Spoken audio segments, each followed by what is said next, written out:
কাটাৰ বিশ্বকাপ ফুটবলৰ আঁৰত এজন অসমীয়া। কাটাৰ 2022 বৰ্ষৰ ফুটবল বিশ্বকাপত অসমৰ এজন অভিযন্তাৰ আছে বিশেষ অৱদান। 2022 চনৰ ফুটবল বিশ্বকাপ লাভ কৰাৰ পাছতেই ফুটবল ষ্টেডিয়াম নিৰ্মাণ কৰাৰ লক্ষ্য লৈছিল কাটাৰে। সেই অনুসৰি আৰম্ভ হৈছিল কাম। 1974 চনতেই নিৰ্মাণ কৰা আমিৰ খালিফা বিন হামিদ অল হানি ষ্টেডিয়ামখনকো বিশ্বমানৰ এখন ফুটবল ষ্টেডিয়াম নিৰ্মাণ কৰাৰ লক্ষ্য কৰি লৈছিল কাটাৰে।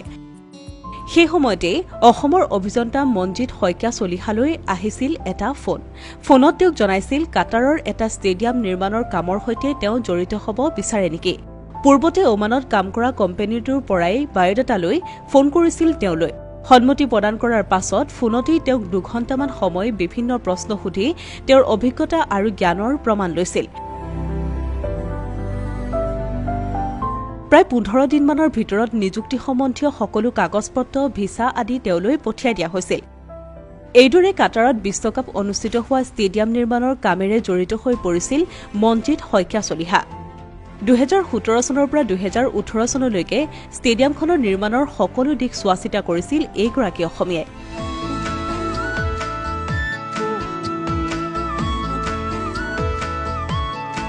পেট্ৰলিয়াম খণ্ডত কাম কৰা মনজিৎ শইকীয়া চলিহাৰ পৰিয়াল বৰ্তমান ডিব্ৰুগড়ত থাকে যদিও তেওঁ আচল ঘৰ শিৱসাগৰ চাৰিঙৰ চলিহাপাৰাত।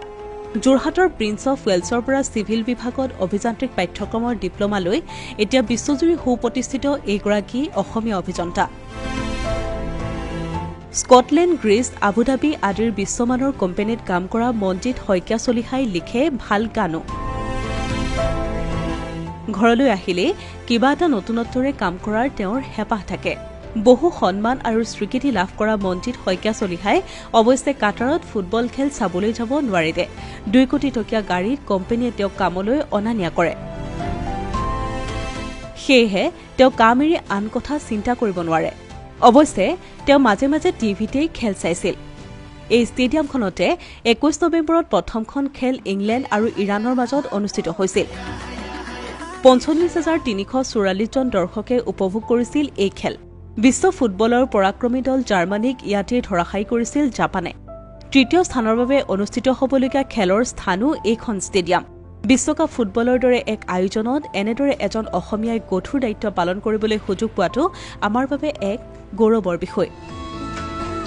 Asomiya Pratidin digital desk.